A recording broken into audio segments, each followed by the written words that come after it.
Okay. And yes, I should be sharing screen. So everybody, we really appreciate you joining us for this webinar today.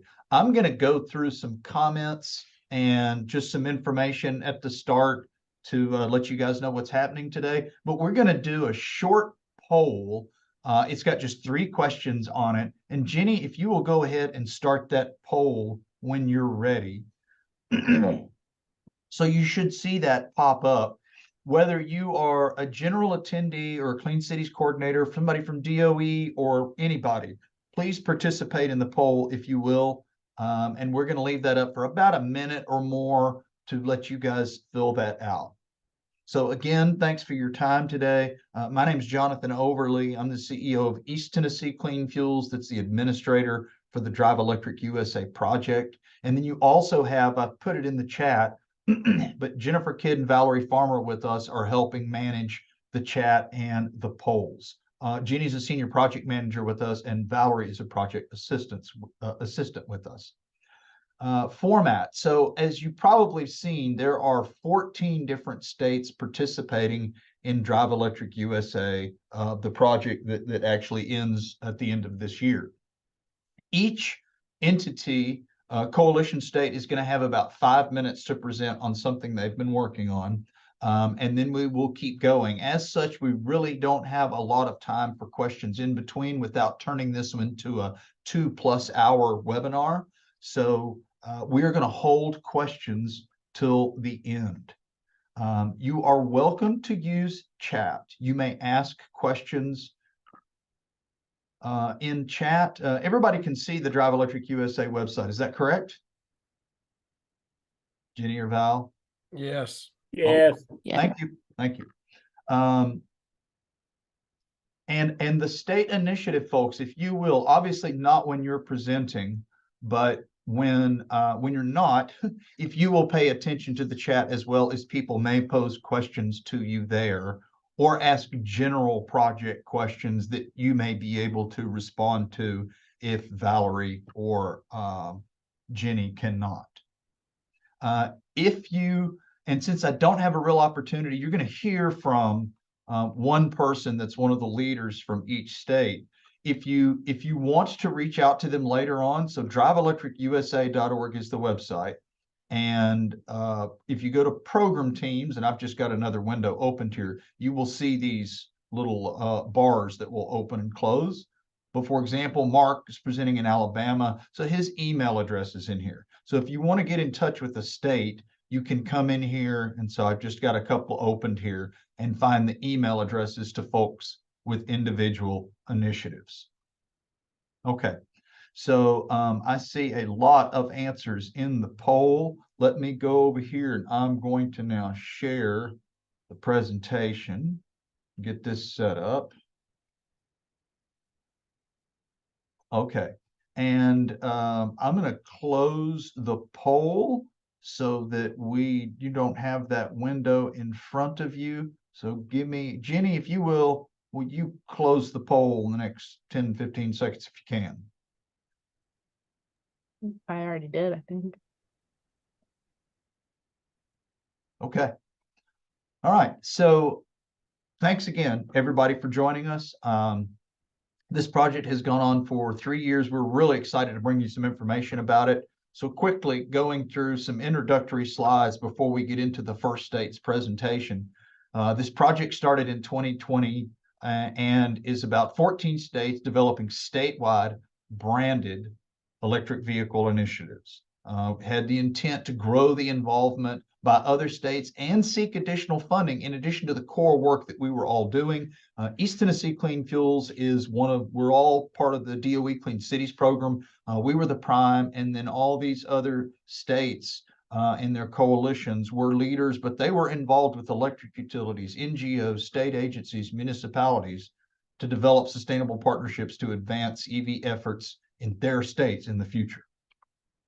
So we had 7 priority areas of work. I'm going to let you read these if you want to, but just quickly mention they were building statewide branded initiatives, consumer education and chapter development, developing community chapters that could have events related to EVs, all kinds of educational opportunities, engaging utilities and regulators, developing charging infrastructure plans, including community, small or large community infrastructure plans, educating state and local government officials, developing kind of statewide preferred EV dealer programs, and then engaging fleets.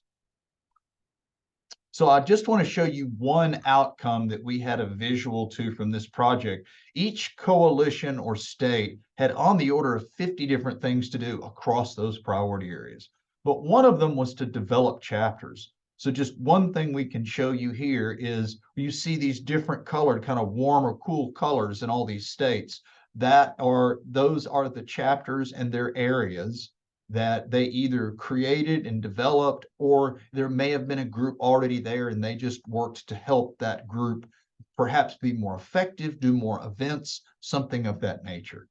So this is just one example of something that was done in the project where you can kind of see some of the impact. So we were really pleased that we requested and were funded by DOE, Drive Electric USA 2. The original project was funded by DOE, EERE, the Vehicle Technologies Office, as was Drive Electric USA 2. So all the colored states, not the gray lined ones, are the states that are going to be a part of Drive Electric USA 2. That project has just started, but basically now these are all the participants in Drive Electric USA from across the country. I think this is the last slide, and that is we are interested in entities that have an aligned mission or at least believe in the importance of accelerating transportation electrification in the United States. So if your company would be interested, there's just a little information here. It's kind of an ad exchange, but you're welcome to visit the site. If you go down to the homepage, you'll see a section of supporters, and we would love to talk to you about that. That's my email address on the slide. And when we get to the end of the presentation, that will be repeated, as well as my phone number if you want to get in touch. Okay, so I think up first is Louisiana and Ann Vale. Hello. Well, good morning, everybody. No, it's afternoon. Good afternoon, right? So if you take a look, one of the things that we're all going to be doing, we're going to give you all a fun fact about our state. And my fact is about our brown pelican, our state bird. And it was declared locally extinct in 1963 due to poisoning from pesticides such as DDT.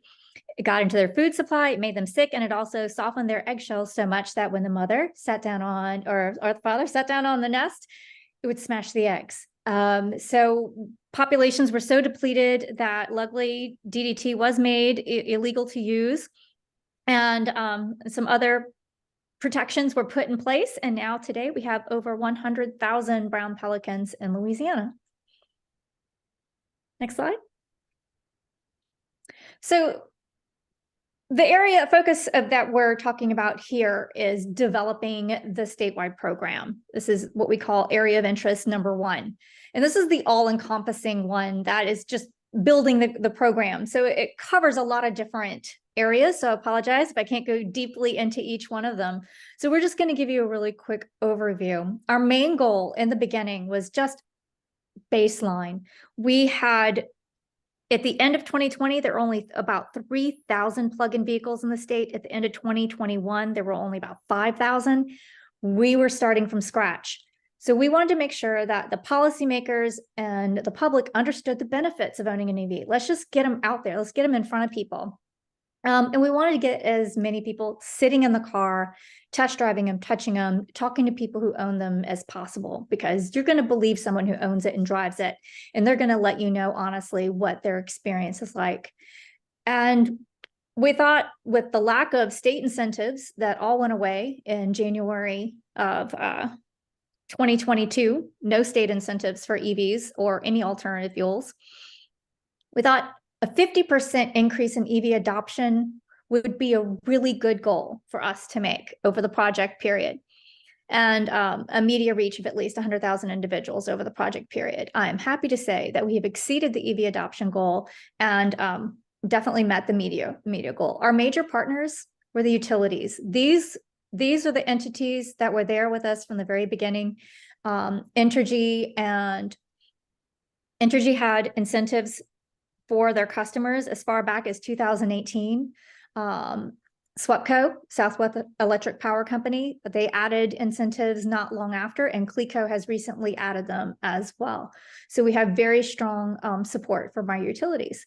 And we had a fantastic advisory board of about 15 to 20 people who really helped us to develop out this program. Next slide. Part of it is branding. You have to have a visual, something that when somebody sees you, they know, oh, that's the Drive Electric folk. So we worked really hard at raising funds and money to get t-shirts and very recognizable tents and tablecloths and feather flags. Our goal was not create a lot of trash. We didn't want to make a lot of swag that people would then throw away. That's not very environmentally friendly, but we wanted to have a very recognizable presence. And by offering t-shirts to every one of our volunteers or t-shirts to somebody who answered a survey, we were also able to get that, that name, that Drive Electric Louisiana recognition out there into the public. And I even saw one of our t-shirts on a plane ride back to New Orleans once. So they are getting out there. Next slide. One of our most effective projects was a very multifaceted week-long project. Actually, it lasted a little bit longer than a week. So for about the month leading up to our Clean Transportation Awareness Week, we had a legislative education campaign with emails where we would educate them about not only about the benefits of EVs and the status of incentives in our state, the fact that we had none. And we tabled in the Capitol, we had an evening reception for legislators, and we had this electric vehicle display in front of the DOTD, which happens to be right next door to the governor's house mansion, which also happens to be just down the street from the Capitol where the legislators were in session. And we had a large amount of medium and heavy duty electric vehicles, a couple of light duty vehicles on display from about 14 different companies. And we hosted a press conference right in the middle of this display with the governor and the DOTD secretary, allowing them to brag about all the fantastic things that they were doing for clean transportation, such as our climate action plan that the governor was very proud of, and DOTD, they were just kicking off their work for NEVI, the National Electric Vehicle Infrastructure Program, in which we were selected as one of the contractors. So all of these things together really created a lot of media buzz and got us a lot of attention. Next slide.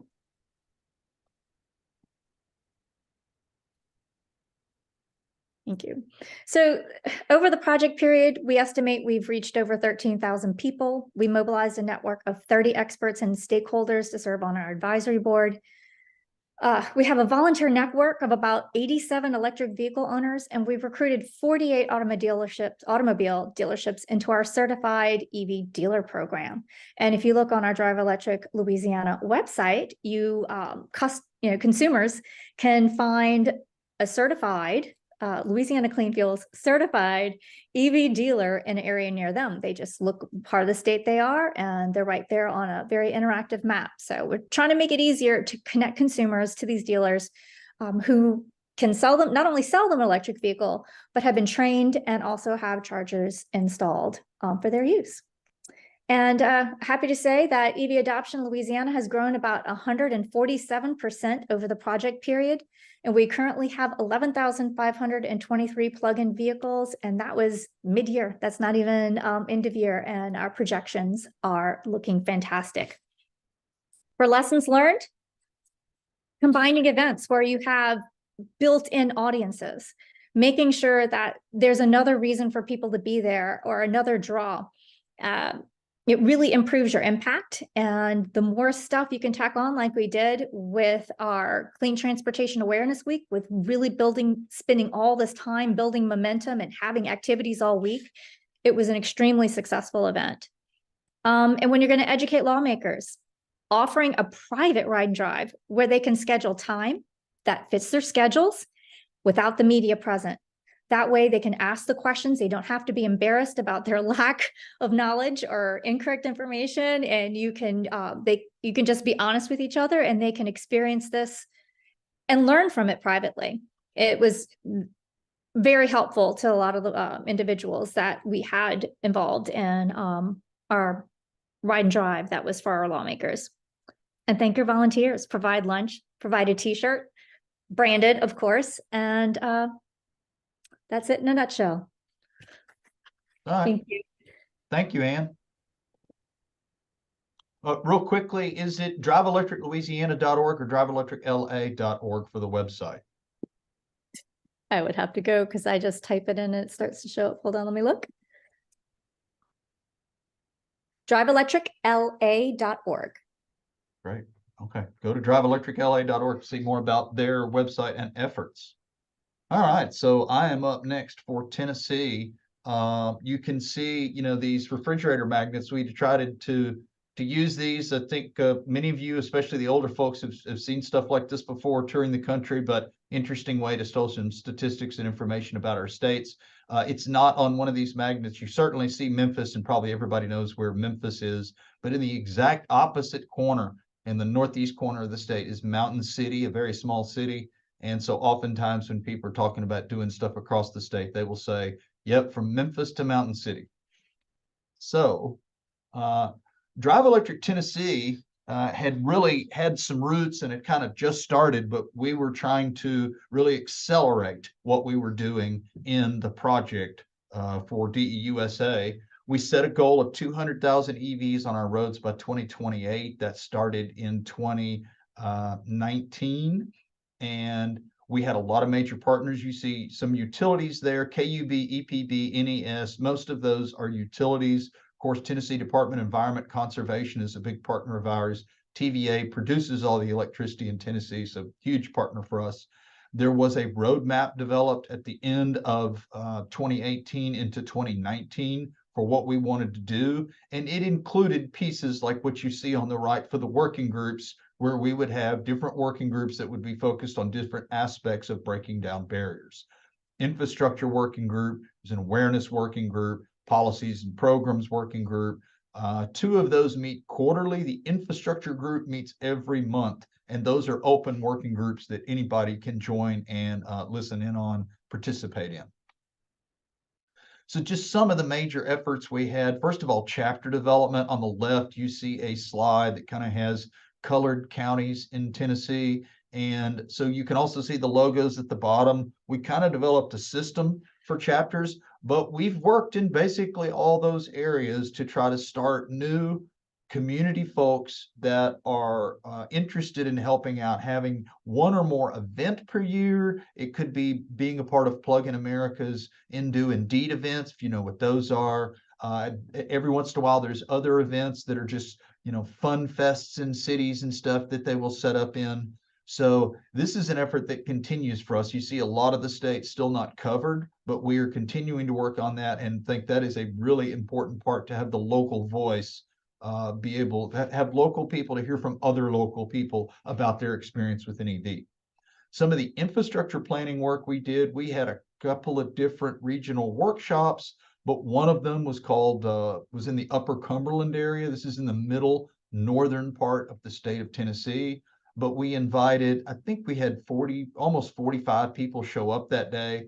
And we talked a little bit about what the different kinds of infrastructure are, how they work for different vehicles, and then got their input on DC fast charge locations along corridors, DC fast charge locations that are not along corridors, and then level 2 locations that could be anywhere, state parks, city centers, etc. And that map is just showing, and the little icons you see in there, we broke them up into groups that had different icons, and then put all that on one map. So, and then afterwards we shared with some of the people in the community that participated and that did not participate, especially the utilities, so they saw those kind of ideas.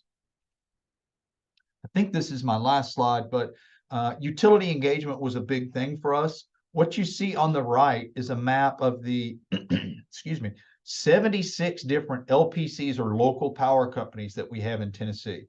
And so there is, and they also have kind of leadership organizations, both the Tennessee Municipal Electric Power Association, TMEPA, and Tennessee Electric Cooperatives. So there's a number of ways, and all these entities directly interact with TVA. But The orange ones that you're seeing there now are the ones we have been communicating with and trying to establish better relationships. Some of that was having driving EV leadership events. There was some that didn't really want to call it that had a different event that might have been a half-day educational event. And then we're working to have regular direct communications with them as well. So we're really enjoying some of the work that we're doing related to really reaching out from Memphis to Mountain City. And Drive Electric Tennessee website is driveelectrictn.org. Okay, Mr. Mark Bentley, you are up.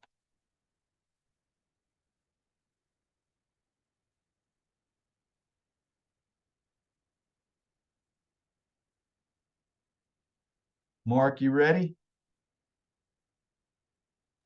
It would help if I put on the mic. Welcome to everybody, and we appreciate everybody being on the call today. Our subject today pertains to Priority Area 2, educating consumers and creating Drive Electric chapters in this great state of Alabama. Alabama is open for business. This first slide indicates just a couple of the things that pertain. Really, we are so excited because economic development and business and EVs go hand in hand in our state. Alabama electric vehicle registrations are up over 60% year over year. The state of Alabama on its own has awarded over 44 EV charging infrastructure grants to promote EVs and build business in our state. And we have over 1,002 miles of interstates in Alabama. Some of the plants that are so important to us, Hyundai is assembling its first all-electric SUV, the Genesis. Mercedes is producing the EQS and EQE already in right by Tuscaloosa, Alabama. We have a graphite plant that's opened.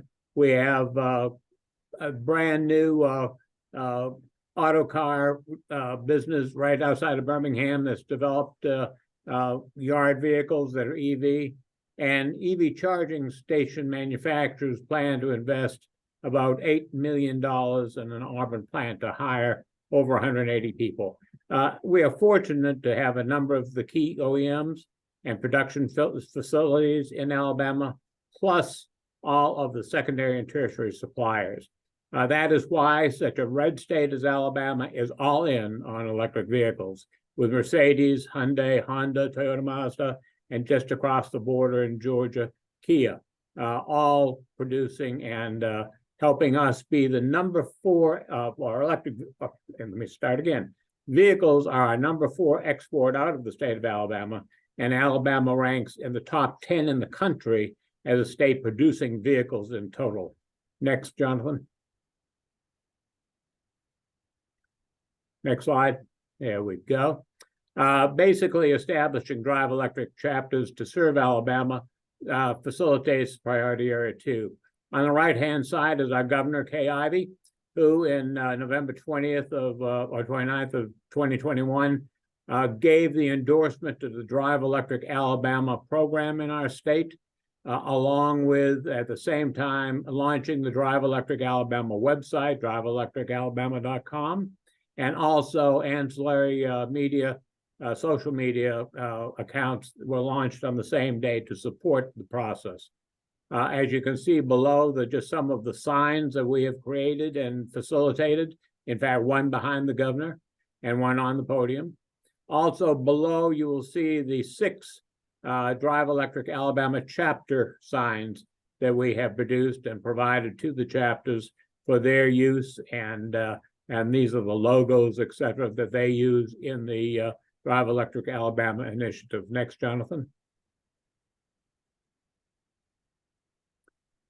Let's talk about the major efforts in project chapter management. First of all, in the beginning of 21 and late 20 and beginning of 21, we needed to identify and recruit and educate chapter co-leaders that were willing on their own and with our help and facilitation to take the initiative and facilitate educational events across the state.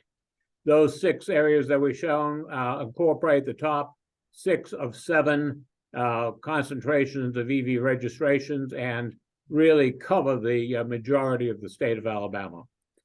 We produced a memo of understanding, or strictly a document. It was developed that echoed the information that Jonathan outlined on the Drive Electric USA, the 7 initiatives, etc. And we discussed them both in Zoom calls prior to meeting, and then as the interested people to be co-leaders filtered down in person. I went to each site or location around the state and discussed with them in person those areas and reinforced their understanding and their commitment to do the projects around the state.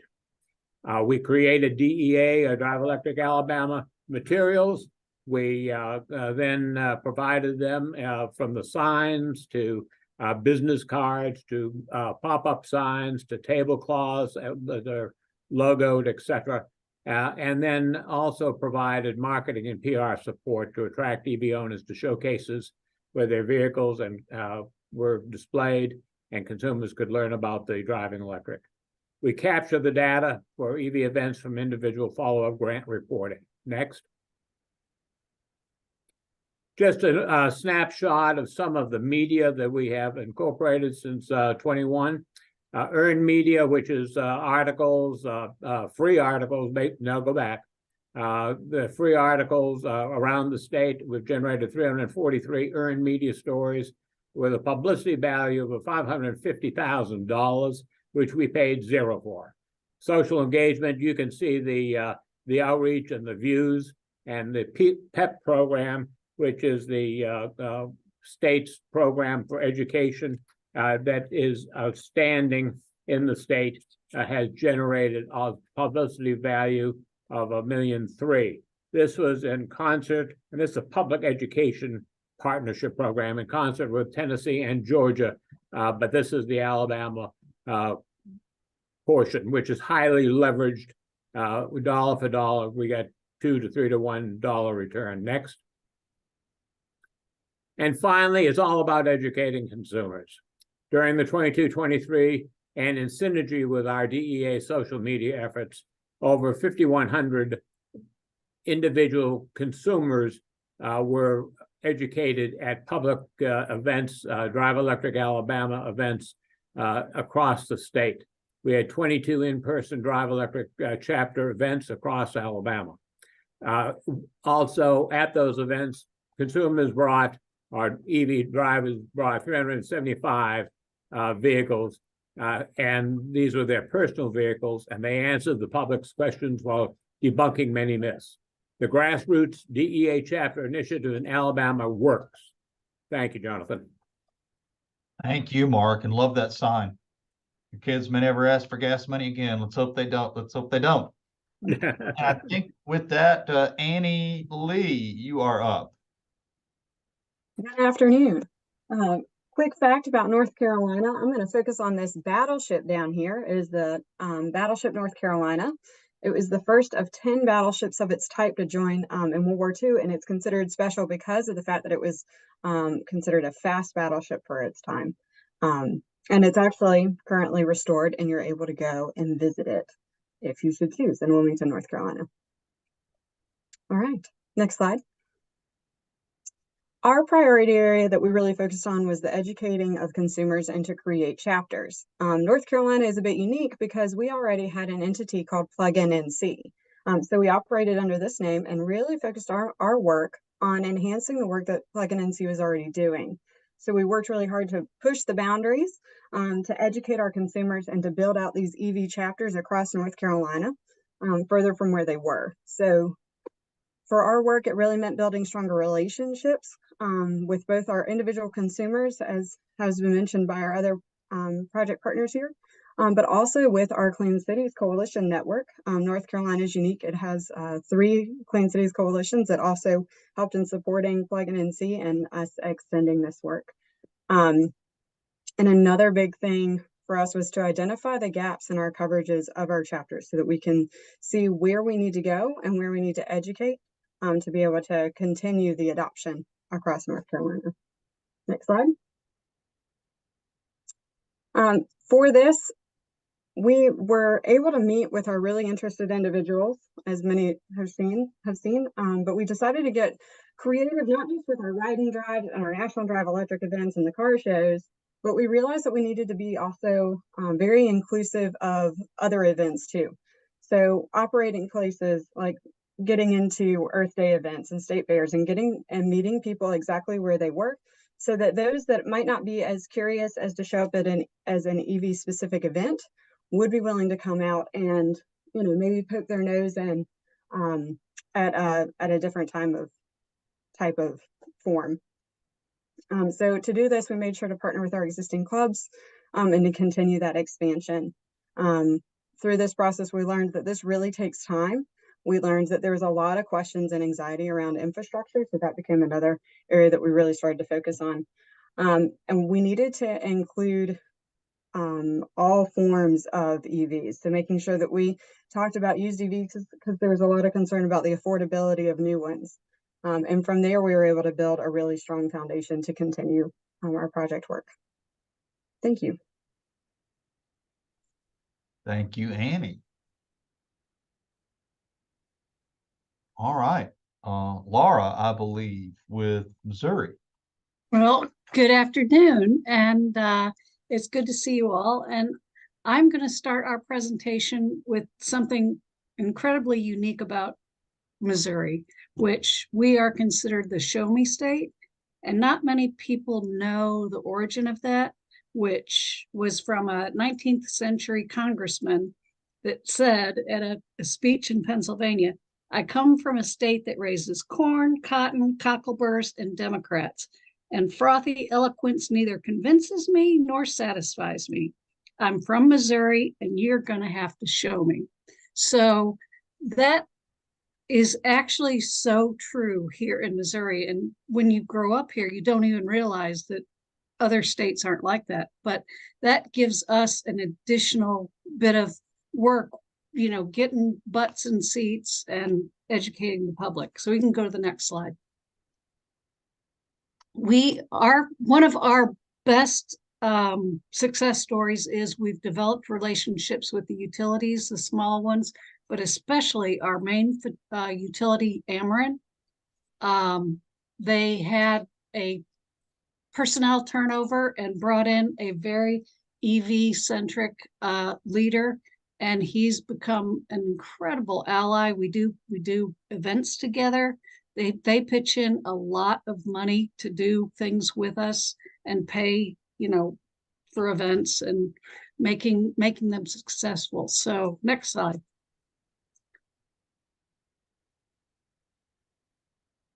So this was one event that we did, and you'll see Kevin on the far left, and I'm in the center, and our Ameren people, and then we've got our Drive Electric signs there too, and we had 6 cars. That was one event that was really popular. And again, I can't emphasize enough how this partnership has been such a benefit for us to get the word out. Next slide.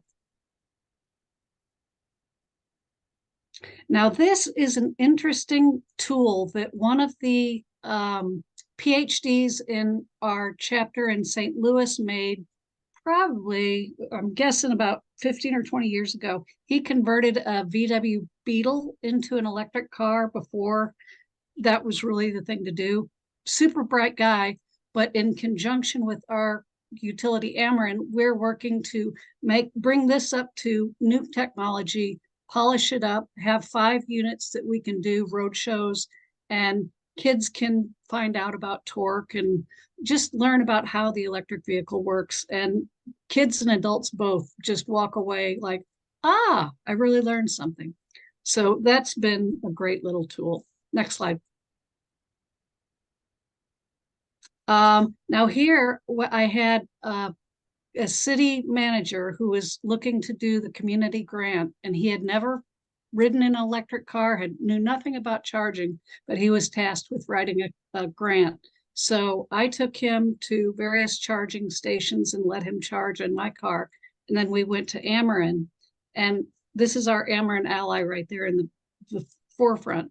And he actually talked to this guy from the Ameren point of view about what's good, what's bad, what to look for, what not to look for, and just really gave credibility to what we're doing. So next slide. And best practices, I would say, is just building these relationships, get together often. We go to baseball games, we plan events, but Ameren is really a group of them within Ameren have become just incredible allies for us. So that's where we are. I think that's the last slide, isn't it? It is. Thank you, Laura. You're welcome. I think we have Matt Wade from Virginia joining us. Yes, good afternoon, everyone. Matthew Wade, Virginia Clean Cities. Thank you for giving us this opportunity to talk about our efforts in Virginia under the Drive Electric USA program. A little fun fact about Virginia is that we have more vanity license plates per capita than any other state. And so I don't know what that says about Virginians, but I know every time I see an EV, you get a very unique vanity license plate, because electric vehicle drivers like to let people know they're driving electric vehicles, and the license plate is a great way to do that. So yeah, next slide, please.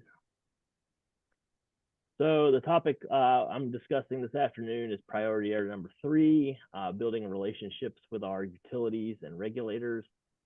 You know, your electric utility is going to be your fuel provider if you're an EV driver or a fleet manager. So building that good relationship and understanding with your utility, that goes a long way to having a successful electric vehicle experience if you're a consumer or if you're a fleet manager. And so our primary goals here were to develop our relationships with our major utilities in Virginia, Dominion Energy, Appalachian Power. Those are our 2 primary regulated utilities. We also have 13 electric cooperatives, which are membership owned and stakeholder driven nonprofit utilities that have boards of directors and are very responsive to their customers' needs. And so our goal was to try to build a relationship with each of those co-ops, support our regulated utilities in education and outreach events.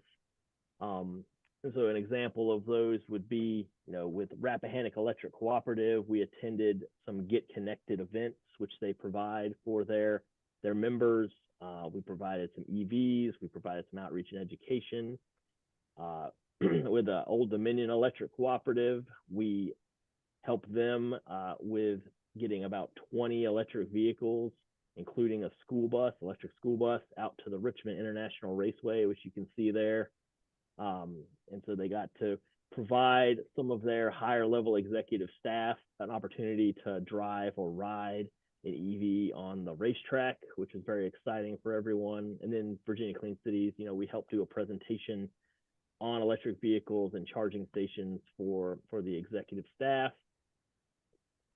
We also did a we helped with a conference for ODEC, where we attended and helped with ride and drives for some members and key stakeholders for Old Dominion Electric Cooperative. And then we also attended a meeting of the Blue Ridge Power Agency, which is kind of a co-op of co-ops. It's kind of where all the cooperatives meet to discuss and figure out how to best acquire power at the lowest cost, how to provide, you know, reliable transmission. And so BCC staff attended that to, you know, engage with the Blue Ridge Power Agency and the co-op members and educate them on what's coming in terms of electric vehicles and charging stations. We've also attended the Beneficial Electrification League seminars 2 years in a row.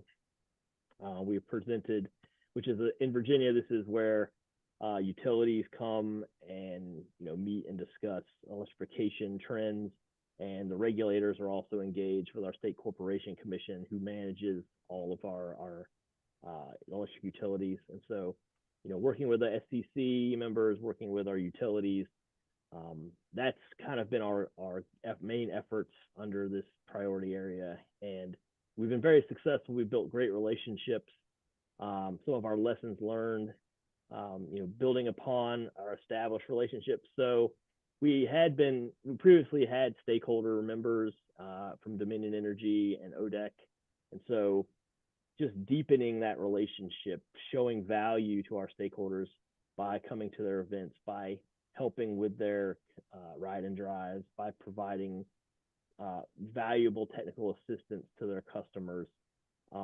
This has only strengthened our relationship with these utilities and the cooperatives. And now we work hand in hand with them on siting electric vehicle charging, helping them vet, site hosts, like, does this make sense to put an EV charger here? And so, yeah, collaboration is key, working together for mutual benefit. These are all items that we've been able to bring forth through this project. And so then, yeah, next slide. And so that I've kind of talked about the activities, ride and drives, public events, webinars. We have technology happy hours every couple months where we'll bring in a speaker. And so our technology happy hour, sometimes we'll have a utility representative talking about programs. One of the interesting developments that's happened, not necessarily as a result of the Drive Electric project, but as electric vehicles become more prevalent, is that the co-ops and the utilities are starting to roll out new programs specifically designed to encourage electric vehicle adoption. So, for example, Dominion Energy now has a new tariff program where they will provide you a charging station, they will install it for you, and then you essentially pay them back on your utility bill. They'll do this for a business, a residential customer, or a fleet. And so that really reduces the upfront cost and the complexity of getting charging stations installed. And so, yeah, the best practices, we have regular meetings with Dominion Energy and ODEC. We do these on a quarterly basis. We have engagement with our Rappahannock Electric colleagues, and then we're always seeking opportunities to work with our rural co-ops. So Southside Electric, Appalachian Power. We're seeking to branch out more and more into those areas because that's really where we can make the most difference and have a lot of impact through education and outreach. So, and I think that is all I. Thank you, sir. All right, I believe Sumner from Georgia is up. Thanks, Jonathan, and good afternoon, everyone. I'm Sumner Pomeroy, Program Manager with Clean Cities, Georgia. So our fun fact is that everyone thinks of us as the Peach State, but ironically, in the most recent years, South Carolina, and South California have both exceeded peach production compared to Georgia.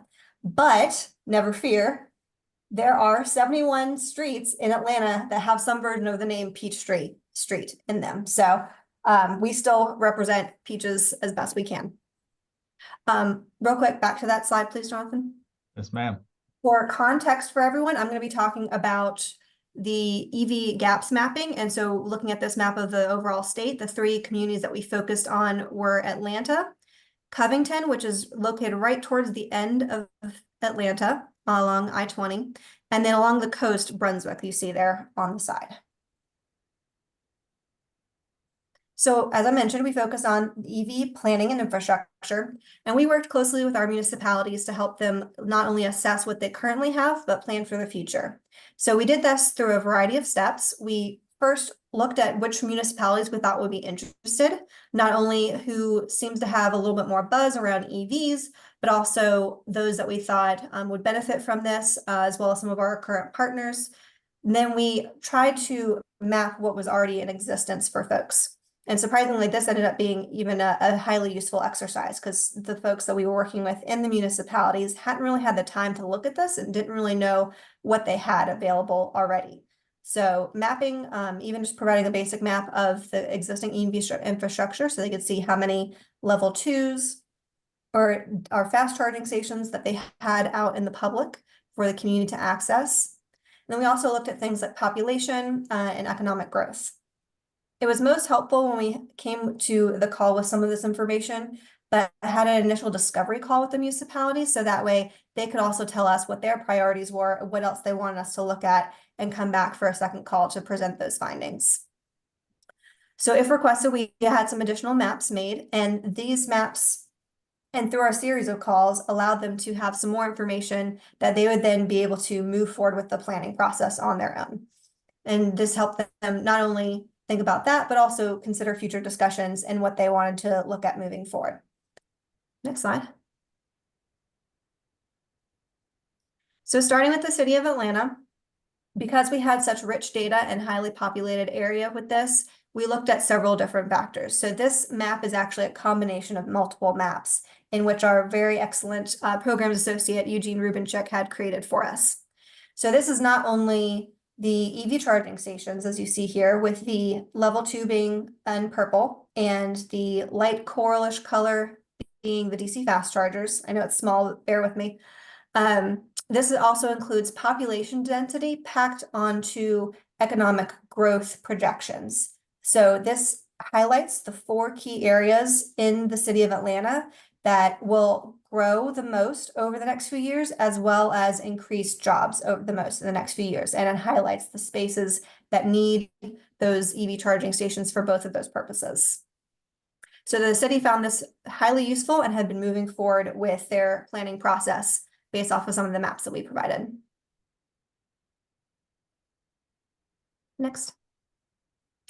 Now, the flip side, working with Covington, is a much more rural city, but they are working towards making great strides towards electrification. So they wanted to see a little bit more about economic growth as well. They only have, I think, just about 5 level 2 charging stations within the city limits. That's the hatched area. And this has the context of within Newton County, so you can see some additional area information since the city is so small. And then the darkest region was the area that was projected with the most economic growth. Next. Lastly, we worked with the city of Brunswick in Glynn County, which is located off the coast near Jekyll Island and St. Simon's Islands, which, if you're not familiar with, are 2 of our tourist gems and lovely beaches and conservation areas. So the things that they wanted to look at, in addition to the charging stations in existence, were the different highways and intersections where there might be NEVI dollars applied, as well as economic growth areas. So the blue circles represent the 1 mile projected growth buffer. And then, as you can see, they've got several different charging stations, but not as many along the coast, which is where a lot of the tourists would go. So that was one of the recommendations that we made to them. And then the cluster of level 2 charging is mostly at a military training base. So they still need more in more public facing areas.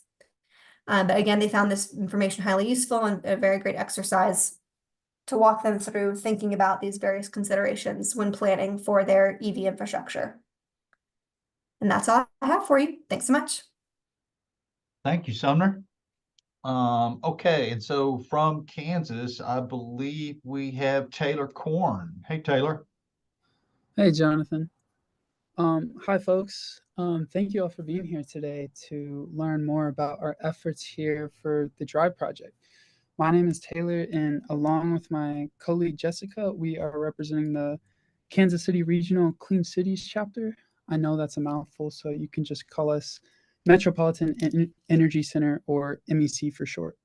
And my fun fact about Kansas is that over half of its energy is generated from wind turbines, and it is 4th in the nation for overall wind energy production.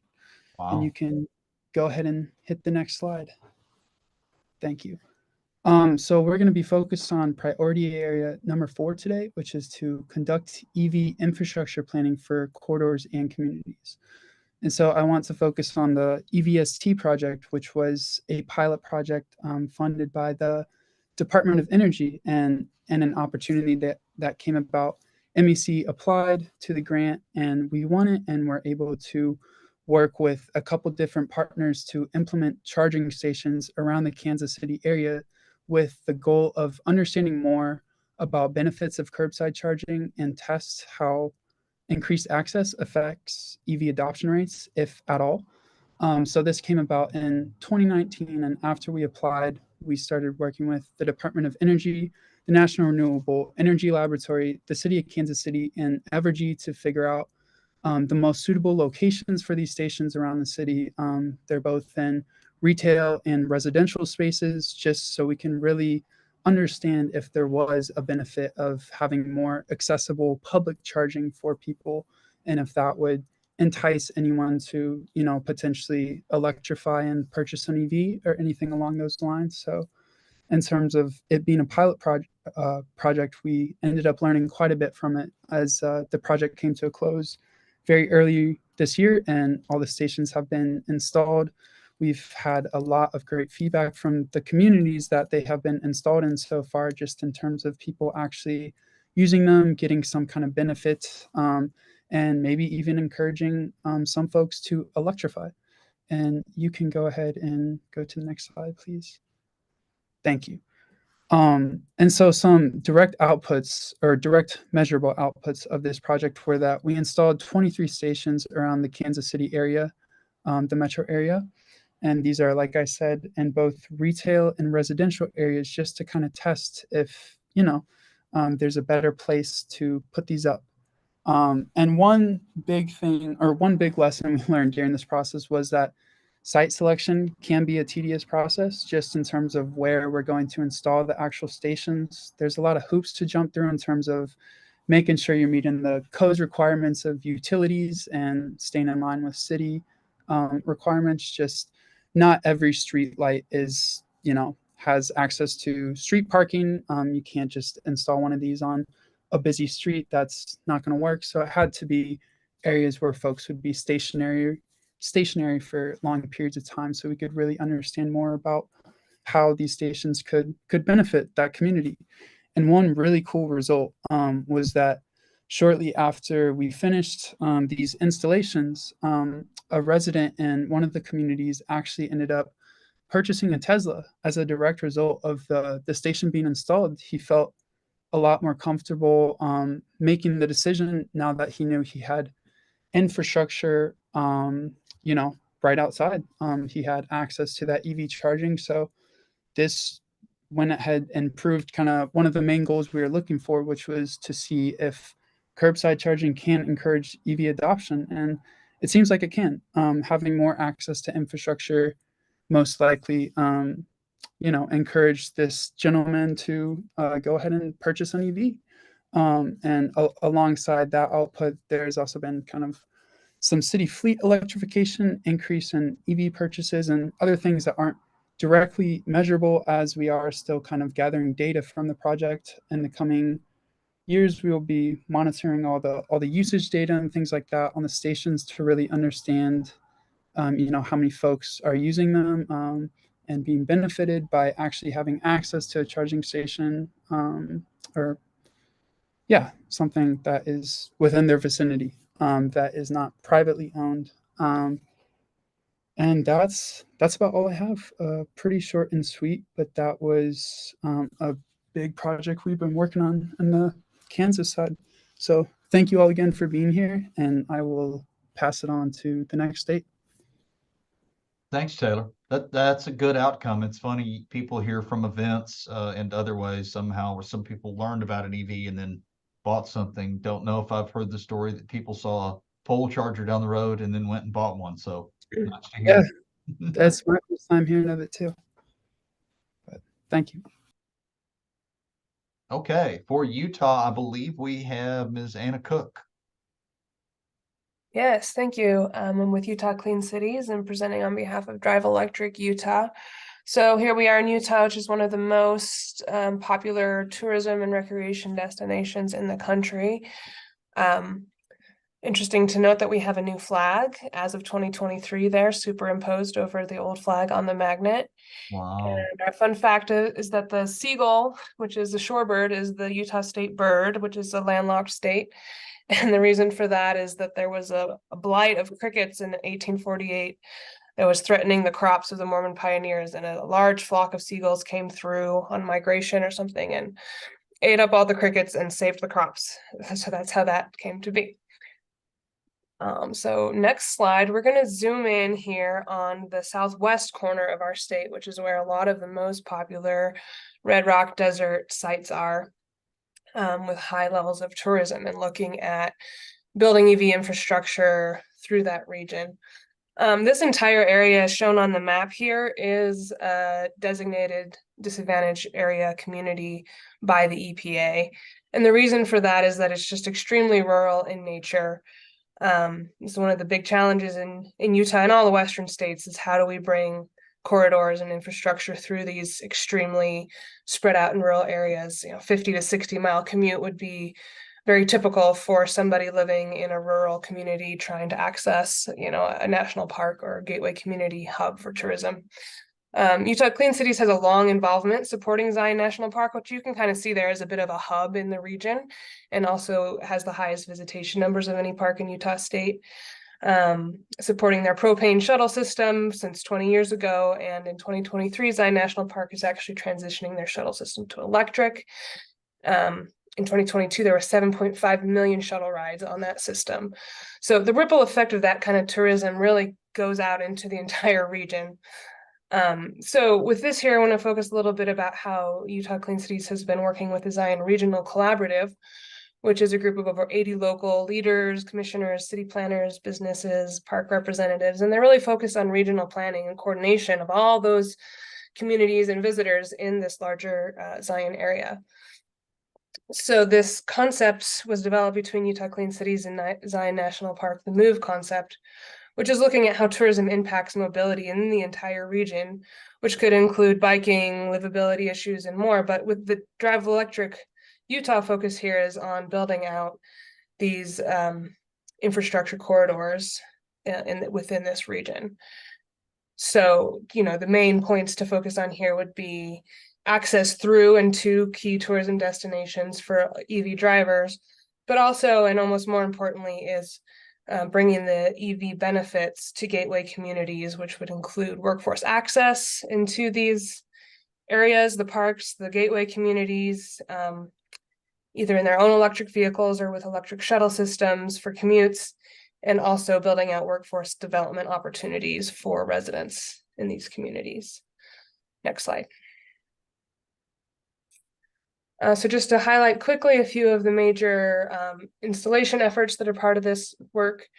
And I'll highlight that the East Zion Initiative is a big focus right now to try and disperse visitation density from the western entrance of the park, which is just completely overrun with people. So there's a lot going on the east side. And the largest rural EV installation in Utah was part of our work with the Utah Department of Transportation, putting in a 3 fast charger, 8 level 2 charger installation at Kanab Visitor Center, which is a key gateway community for access to the east side of the park, and also bringing people from the Grand Canyon up into Utah, which is a common tourism path. And that was made possible with funds through the VW settlement money in 2021. Also, just quickly to highlight some upcoming installations that we're looking at and planning on, using the types of units that, like a FreeWire unit or other types of units that don't require such heavy infrastructure. So dealing with issues like aging infrastructure, 2-phase power where you need 3-phase power, and also building out grid resiliency is really important in rural areas, to kind of leapfrog some of those infrastructure problems and get the power source in place. So, okay, next slide. And then just real quick, highlighting a couple key best practices. Really important building trust with local communities, focusing on how electric infrastructure upgrades can benefit the whole community and not just have the focus be on tourism access. Highlighting the opportunities for EV projects to bring overall power grid and infrastructure upgrades to rural areas, improving emergency response grid resiliency with things like microgrids and off-grid options. And then also just want to highlight a commitment to long-term support in these areas with partnership and ongoing focus on training, workforce development, and funding opportunities. It really just can't be an in and out kind of partnership. We're there for the long term. And that's it. Thank you. Thank you, Anna. Okay, from Ohio, I believe we have Jake Schweimlein. Thank you, Jonathan. And thank you everybody for coming. Really appreciate the opportunity to talk about some of the things we've been doing. But I guess first to start, fun fact about Ohio is that we were actually leaders in a lot of the kind of early innovations in the transportation, well, automotive space in the United States. A guy from Ohio City was the first person in America to produce a gas-powered automotive. Cleveland was the first city with an electric stoplight. And the city of Athens was the first city in the country, actually first city in the world to have police cruisers. So some things have changed a little bit, but we have a lot of kind of transportation innovation to hang our hats on over the years. And with that, next slide, please. So our overall goal was to engage with government officials in Ohio, who kind of we saw as behind the times and not really appreciative of the opportunity that we have in regards to the deployment of electric vehicles, but to educate them and help policymakers and communities develop more forward-thinking EV policies. And act as a resource for kind of developing a lot of these opportunities, covering everything from incentive programs that were in front of the utilities commissions, or going through the state house, to building codes and lane regulations for street side charging, and weights and development of weights and measures for EVSE uptime and reliability. So we focused a lot of our work at the local level. Ohio is a home rule state, so a lot of these things are determined on a county by county or community by community basis. So there's been a lot of outreach and education that we've had to go through, but we've had, I think, a really successful time of it. Next slide, please. So we have focused our work on first working with a lot of our regional planning organizations. So I've mentioned a few of them here: TMA-COG, which is the Toledo Metro Area Council of Governments, the Miami Valley Regional Planning Commission, and the Mid-Ohio Regional Planning Commission. A lot of organizations like this who have multi-county jurisdictions are usually based around one of the major communities. And between them, we have more than a dozen of these across the state. Between them cover, every inch of the major transportation corridors throughout the entire state. So we have spoken at, some of their various assemblies, been an educational resource that way. We've also been resources and members of some of their plans for like next generation transportation planning and sustainability councils and kind of committees that they were having, helping to be a resource and provide information and sometimes ideas on how they can develop stronger sustainability goals. We've also worked with state elected officials, including but not limited to the head of the Ohio Department of Transportation. We also work very closely with the director of Drive Ohio, which is the ODOT program for really everything that is next generation transportation. So we work with them on everything from autonomous vehicles to electric vehicles. They also do like UAV and low air transportation, which not within our bailiwick, but something I find really cool to talk about. But we've worked with them on kind of developing internal policies, also helping shape our initial NEVI proposal. And we've found a lot of success, even in what is generally considered a very conservative state legislature. So we have a lot of auto manufacturing here in the state. And over the past year and a half, really. Many of these, including Ford and GM and Honda, have either announced they're building new plants, in the case of Honda, or in the case of Ford and GM, are retooling their existing factories to produce their EV lines. And that's really changed kind of some of the conversation with the elected officials, who are kind of looking at it and saying, if we're producing these vehicles here, we also have to be able to use them here. So in the last General Assembly, we actually had a bill that was proposed and went into committee that kind of took a statewide effort to kind of revise some of these old regulations and rules that kind of need to be updated for the 21st century transportation that we helped be a resource to develop. And so some of the best practices that we've found over the past few years is working really closely with some of the other actors in the space. So there are a lot of fantastic organizations in Ohio with similar goals. Sometimes I mentioned Preeti Chowdhury from Drive Ohio. We've also worked very closely with the Electrification Coalition, with some of those regional planning organizations, including WRPC, and with an organization called Power a Clean Future Ohio, who focuses on green energy as a whole, to kind of combine efforts, especially on the local government side, and provide resources and toolkits that can be reused or shared, and kind of educate communities and develop recommendations on best practices. And also, best practice we found is to make all of these available where possible, online and for free. So I'm dragging on a little bit, but we developed some of these for NEVI and CFI opportunities in particular, and made some of those panels that we hosted available online. And I actually heard from both the planners at the city of Cincinnati and the city of Cleveland that they rewatched those panels 5 or 6 times in developing their own proposals for CFI.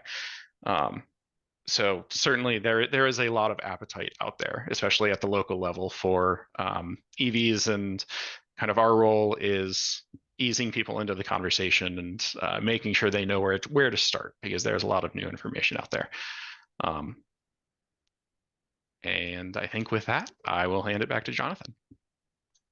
Thank you, Jake. Good work. And I believe Rick or Tony, who's presenting today? That'd be Tony. Can you hear me? We can, Tony. Go right ahead. Wow, that was really, hard to follow Jake on the same topic. Our topic, priority area, also is going to be discussing to educate state and local government. But a great fact about Pennsylvania is that D.G. Yuengling and Sons began brewing beer in 1829 in Pottsville, Pennsylvania, making it the oldest brewery in the country. And it's only 10 minutes from my house. So just to let you guys know a little fact about PA. There's a lot of facts about PA. Chocolate capital of the United States, a lot of other ones, but I thought the beer one would entertain everybody. All right, next slide. Be an award winner, Tony. Of course. I know people were interested in that. All right. So like I said, we're talking about educating state and local government officials. The main goal was to educate state and local officials about the benefits of electric vehicles.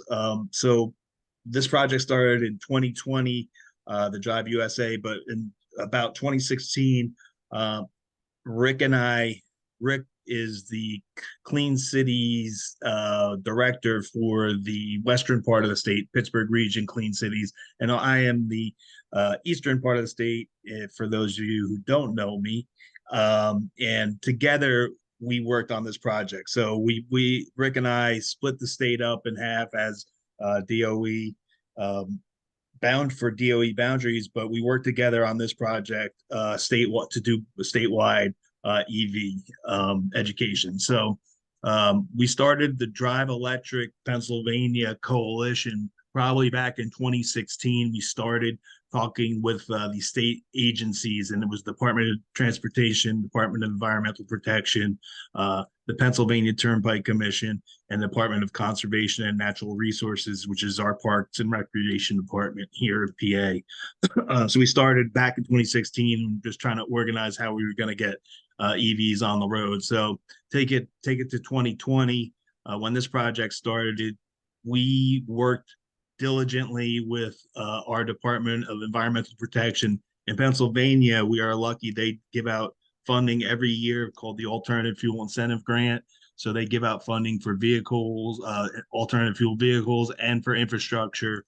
So there, with that, we were able to secure some funding for some of our members and some new stakeholders for electric vehicles. So that helped us out. But along the way, we worked with the Department of Transportation, who obviously is in charge of the NEVI funding. And just through our work with those government agencies, we were able to meet a lot of state and local government officials. We had workshops that we've put on with both the DEP, the Pennsylvania Turnpike, and the Department of Transportation. We ran out when the NEVI dollars were going to be announced. We went around the state, both Rick's coalition and our coalition went around the state with PennDOT, and we discussed kind of Drive Electric Pennsylvania, what we do, what our capabilities are, and all of the resources that we have at our fingertips. So that being part of that, we got introduced to many state and municipal potential partners. In 2019, we helped develop the Pennsylvania Electric Vehicle Roadmap, and it was updated in 2020. So that was part of what we did with the government. The education outreach is kind of like Jake said, it's an integral part of what we do, because we are educating a lot of legislators. Rick and I spoke in front of a congressional, we gave a testimony about EVs and the charging stations. We spoke to the tourism committee about electric charging stations. We helped Department of Conservation and Natural Resources put in charging stations. I think there's 85 or 87 parks in state parks in Pennsylvania, and they plan on putting EV charging stations at each one of those. So before we go to the next slide, we worked with a lot of different municipalities to help convert to alternative fuels, especially EVs. I know Rick has been working with Pittsburgh, and you can see their logos on the left side. And I've been working with the county of Delaware, which is in southeast Pennsylvania near Philadelphia, to convert their fleet to electric vehicles. Next slide. Okay, so the major efforts in PA, I think the biggest thing that we got at working with the state and local legislatures is really meeting the people, getting people to know who we are, what we do. Rick and I attend quarterly meetings with the Drive Electric Pennsylvania Coalition. Like I said, it was started in 2016, but now I think we started with 5 organizations. I think we're up to about 140 organizations that are on these quarterly phone calls with us. Next month is the first in-person meeting since COVID. We haven't had an in-person meeting, so you can look at that picture. You see the back of my head and back of Rick's head on the bottom left picture. These are the meetings that we used to do quarterly in Harrisburg. So again, meeting public officials and municipal officials is very important. They want to know what's in it for their communities. And the other pictures show we also were invited to talk at when the EPA announced their clean school bus program. Those are our federal officials, our federal Senator Casey and our federal Congressman Cartwright, along with the EPA Michael Regan director. So we are involved. We try to stay involved. The one good thing I want to tell everybody on this call is, especially if you're on the project too, is really stay in touch and work with PennDOTs, with your Department of Transportation, with your Department of Environmental Protection, because they are the ones that are doing this. And if you help them with their programs, you're surely able to hopefully benefit off of working with them. So that's our presentation, and we will pass it along. Thank you, Tony. Don't know that we can underscore enough, like you were just saying. There's all kinds of educational work we got to do, partnerships with government agencies, large and smaller. critically important. Okay, I think we have Gabriella Perkins from Colorado and Drive Electric Colorado. Hey, Jonathan, thank you. Hello, everybody. My name is Gabriella Perkins. I'm the manager of the Drive Electric Colorado program here at our coalition, Drive Clean Colorado. Thank you for giving us the opportunity to share more about our work within this program. Kicking things off with a fun fact, why is Denver referred to as the Mile High City? For those of you who don't know, Denver is actually 1 mile high in elevation. So Colorado is home to a wide variety of elevations, including some of the most scenic 14ers in the nation. If you're ever in town renting a vehicle, we encourage you to try to rent an EV and test out some of the regen braking while driving down some of those. We've heard and seen some great things. So, all right, we will jump in. Next slide. Okay, so little background. The state of Colorado has been really focused on zero emission transportation. In 2019, our state set a goal to get 940,000 EVs on the road by 2030. Very ambitious goal. So the Drive Electric Colorado program really serves as an important resource to Coloradoans to get unbiased information and coaching support on all things EVs and EV charging. So today I'm going to talk to you guys a little bit about our preferred dealer program with the Drive Electric Colorado initiative.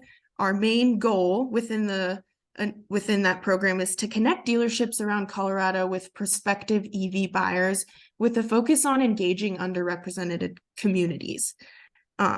So here's some of the dealership benefits we have listed here. So opportunities to engage with Drive Electric ride and drive events, sales staff trainings with the Drive Electric team members, covering the basics and fundings of incentives, support for installations. We also offer a concierge coaching service to new EV customers, you could get featured on the Drive Electric website and our monthly newsletter, marketing support with our events and promotions, and then coming soon, we're going to kick off group buys. So I wanted to just share a little bit about how we put this dealership benefits package together. So when we were first putting our dealer program together, we really had to understand how to make these relationships with our dealerships reciprocal so that they would want to engage with us to support their needs and we could work with them to support the goals of the Drive Electric Colorado initiative. We work with a really wide variety of communities in Colorado, from farming towns and rural areas to bustling cities with increasingly dense population areas and everything in between that. So we first had to learn, what do the dealers need to be successful? What do they need to be successful in selling EVs or getting EVs on their lot if they don't have them already? So to kick things off, we started a series of dealer days, is what we call them, where we would visit several dealerships, introduce ourselves, and hear from them what they need. We really understood, once we kind of started doing these and introduced ourselves and informed them what we were doing and that we were a resource to help them sell EVs, they were really open and willing to engage with us. So we really gathered a list of takeaways to build our dealership benefits package. And this gave us a way to kind of formalize our relationship with those dealerships, as well as put some plans on paper with them. So that covers a lot of the stuff that is listed on this slide. So next slide. Okay.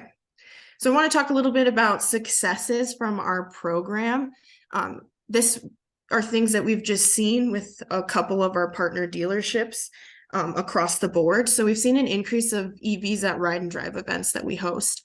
These partnerships have really allowed us to leverage EVs from these dealerships and get them out. One of the big comments that we heard from our dealer days is that we want to get our name out, brand recognition among our community. So what better way to do that than to invite them to come to the community themselves to show off their EVs and do ride and drive events with us.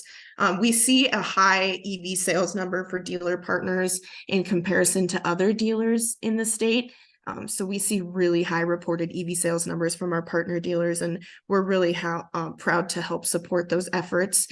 We also see that our dealer partners are committed to stocking used EVs on their lots. They know and understand that this is a really important piece of the growing and developing EV market. So we're really excited to see that they're on board with keeping this going. And then lastly, it's a sustainable resource for our program. And you'll see a picture here of one of our regional coordinators in an EV from one of our partner dealers at the drive at the Denver Auto Show, actually. So we ran the auto show and had, I think it was a dozen EVs running. So we got a ton of test drives, a lot of exposure with our dealers, and gave them a good opportunity to show off their EVs to the community and give them a contact to connect on that. And then I wanted to share a testimonial from one of our partner dealers. Getting feedback from them on how the program working is really helps us inform our work to make sure that we're continuing to provide them appropriate resources and things that they need. So one of our dealers said we can, the continually evolving landscape is hard to keep up with. On several occasions, our team went out and visited with their sales staff to answer questions and provide up-to-date information. And they've also been invited with us to go to several test drive events so their team could connect with customers. And it's really been a mutually beneficial partnership. So we're also excited about things to come to that. We oftentimes go to these partner dealerships and do workshops to keep them up to par on what's going on in the funding landscape.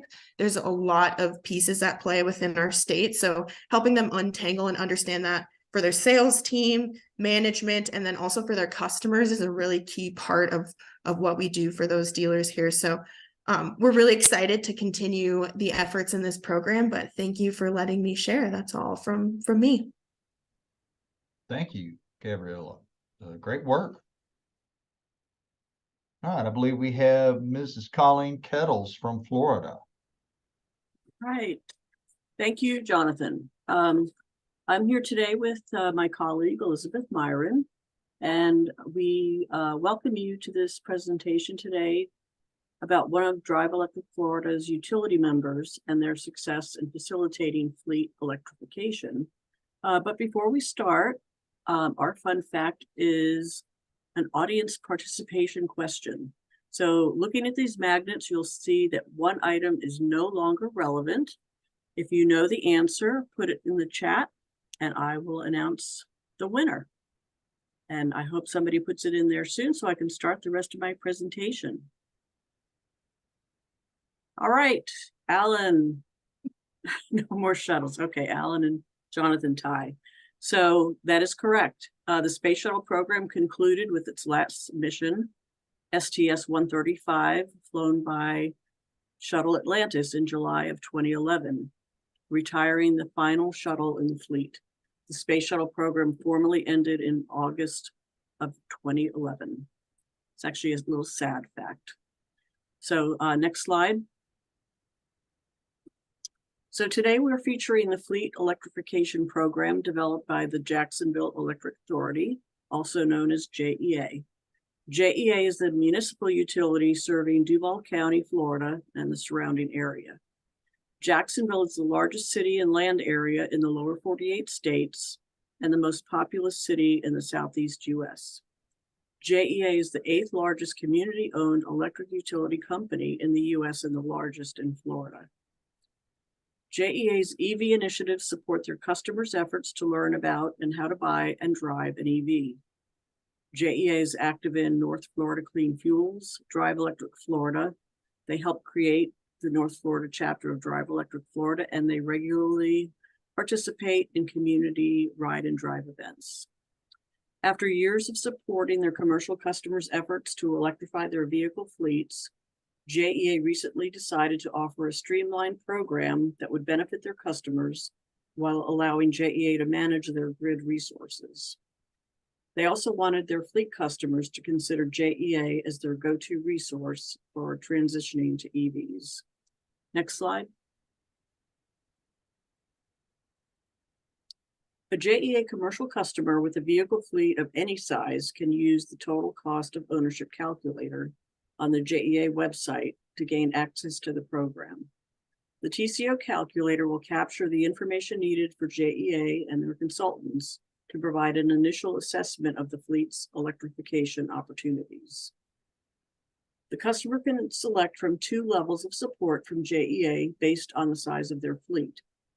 Level 1 is for smaller fleets and allows the customer to use the online tool to learn about available EVs and get a total cost of ownership estimate to convert their fleets and learn about available EV models. Level 2 is designed for larger fleets. JEA will provide these customers with consulting engineering services to develop a comprehensive fleet conversion plan and conduct a site inspection of the customer's facilities to identify any needed electric utility upgrades. The JEA team includes Resource Innovations as their implementation contractor for the fleet electrification program, AECOM to produce customer fleet conversion plans, and ZappyRide to construct the online total cost of ownership tool. According to Dave McKee, JEA Electrification Program Manager, JEA's was its own first customer to develop a fleet conversion plan. He also views this program as a best practice developed as a result of their years of supporting customer interest in vehicle electrification. We are grateful to Dave and his team for their support of Florida's vehicle electrification efforts and for sharing their success story. Thank you. Thank you, Colleen, and thank you, Dave. Okay, so I think we are 13 down and 1 to go. Matthew Chrisman is going to lead us through the Wisconsin presentation. And we see that the vast majority of you all stayed. I'm glad that you did. Wait till you see Matthew's slides. The floor is yours, Matthew. Good afternoon. Many of you are familiar with Wisconsin's official state slogan, America's Dairyland, which originated in 1930 and became official in 1940. However, did you know that Wisconsin continues to evolve and recognize its identity? This month, Wisconsin named the Brandy Old Fashioned as the official state cocktail. Next slide, please. So, through the Drive Electric Wisconsin initiative, Wisconsin Clean Cities works to engage with fleets across the state, providing education and highlighting the success of those who are actively deploying electric vehicles. Today, we appreciate the opportunity to highlight the success of several organizations who are leading the way in the adoption of electric vehicles, ranging from electric utilities to city governments, colleges, and businesses of all sizes. Collectively, there are several lessons learned, including the need for analysis of vehicle use and infrastructure availability before acquisition, education on economics and operational benefits, and hands-on experience is necessary to grow acceptance. Next slide, please. Dairyland Power Cooperative is an excellent example of electricity providers supporting the EV transition through both vehicle and charging infrastructure deployment, especially in this case as they operate in more rural areas of Wisconsin. Dairyland Power has demonstrated tremendous growth in charging station access, including the formation of Charge EV, support of educational events, and internal fleet deployments, including the use of Ford E-Transit van. Next slide, please. Two organizations who have adopted electric vehicles as part of their sustainability initiatives are Masters Gallery Foods and Northeast Wisconsin Technical College. Masters Gallery Foods acquired their first electric Class 8 truck in Wisconsin in 2022, which has already made an impact on operational carbon reduction efforts and long-term fleet planning. The Orange EV terminal truck is expected to reduce carbon dioxide emissions by over 750 tons during its operational life. Northeast Wisconsin Technical College, a nationally recognized two-year public college, has demonstrated rapid adoption of charging infrastructure on campus, growing from 1 to 12 level 2 chargers, supporting campus, faculty, and commuter student adoption of electric vehicles. NWTC started their fleet transition with a Ford Lightning pickup truck, which is saving them over $700 per month compared to their previous gasoline vehicle. On-campus public engagement through car shows, programs, and degrees will help ensure the region is prepared for both infrastructure and vehicles. Next slide, please. Fleets of all sizes are adopting electric vehicles in Wisconsin. Companies like Shea Electric and Faith Technologies are actively supporting both the installation of charging infrastructure and the utilization of electric vehicles in their fleets. Smaller communities like the village of Somerset are demonstrating the benefits of electric vehicles and serving as an example to others across the country. In their deployment of a Tesla Model Y squad car, they are expected to save over $80,000 during the life of the vehicle. Next slide, please. The City of Madison is a leading example of what can be done when an organization supports the transition to clean transportation fuels. In 5 years, they have gone from 0 to 109 electric vehicles with a diverse fleet ranging from electric off-road equipment to the first nationally deployed electric fire engine. Most recently, they have acquired 16 Ford Lightning trucks with an additional 40 electric vehicles on order, including 3 Class 8 refuse trucks. They are committed to the conversion of all gas-powered vehicles to electric by 2030, which would be equivalent to 900 vehicles. Beyond vehicles, the City of Madison fleet is based in a LEED Gold certified building and has 60 EV chargers installed across city buildings to support operations. Thank you very much. Wow. Great job, Matthew, and wow, go Madison. Interesting to see the beam in the bottom left-hand corner with the Tesla plugged in there. I think everybody probably knows what a beam is, but that's that grid independent solar powered EV charger that you can basically plop down anywhere with the battery backup system that's underneath it. But yeah, great job, team. Okay. So we're down to questions anyone might have. If you want to, you can, let me see if I can. Yeah, so people should be able to unmute themselves. If you want to unmute yourself to ask a question, you can put something in the chat. We will put the slides and the webinar on the website. It will probably end up towards the bottom of the homepage, but we will make it so it's not too hard to find on that website. But if anybody has questions, you're welcome to ask them now. I'll state that, you know, it's been a real pleasure to work with all these folks across 13 states other than Tennessee over the last few years on these projects. One of the most interesting things that I think we've learned along the way is we really had to have some flexibility in here, because the way things are done in Colorado and Pennsylvania are not exactly the same way they may be done in Wisconsin or Louisiana.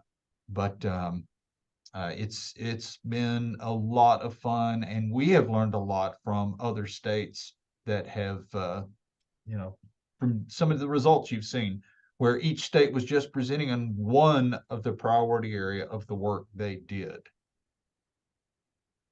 Okay, so I'm not seeing anybody unmute. Not seeing questions in chat. Hey, Jonathan. Yes, sir. This is Barry Carr. How are you? I'm very good. Hey, Barry. Great job, everyone. I only caught the tail end, but I'll watch the rest of it later. My question is, did you have any, you know, obviously we're part of Drive Electric USA 2 in New York.